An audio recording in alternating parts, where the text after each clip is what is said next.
Hi praise lord. దేవుని పరిశుద్ధ నామానికి స్తోత్రం కలుగును గాక. ఈరోజు దేవుని వాగ్దానము సామెతల గ్రంథము 15వ అధ్యాయము 24వ వచనమును చూద్దామా. బుద్ధిమంతుడు పరమునకు పోవు జీవ మార్గమును నడుచుకొనును. ఆమేన్, హల్లెలూయా. బుద్ధిమంతులంట, జ్ఞానవంతులంట పరమునకు వెళ్ళే మార్గమును కనుగొంటారంట.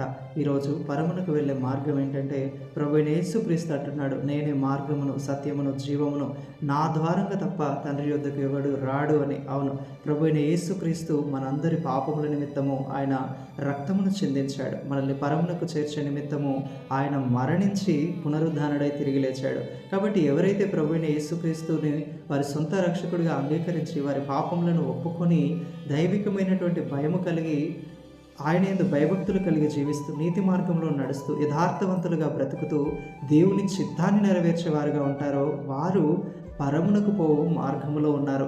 అయితే వారి ఇష్టానుసారంగా వారి తలంపుల చొప్పున, వారి ఆలోచనల చొప్పున, వారి కోరికల చొప్పున నడుచుకునేవారు, జీవించేవారు లోకంలో పాపమును, అపరాధములను, మద్యమును, వ్యసనములను వెంబడించేవారు వారు పాపములో ఉన్నారు. వారు నరకమునకు వెళ్ళే మార్గములో ఉన్నారు. అవును, పాపం వలన వచ్చు జీతము మరణము. పాపములో మరణించిన వాడు నిత్య నరకాగ్నికి వెళ్తాడు. అయితే ప్రియమైన వారలారా, క్రీస్తు యేసు పరమునకు పో మార్గమును మనకు సిద్ధపరిచి ఉన్నాడు. ఇకనైనా జ్ఞానం కలిగి ఆయనను రక్షకుడిగా స్వీకరించి దైవికమైన భయం కలిగి ఆయన చిత్తాన్ని నెరవేర్చుదాం, ఆయన మార్గంలో నడుద్దాం, నిత్య జీవమునకు వారసులవుదాం. ప్రభు అట్టి కృప మనందరికీ దయచేయును గాక. Amen. Praise the Lord. May God bless you all.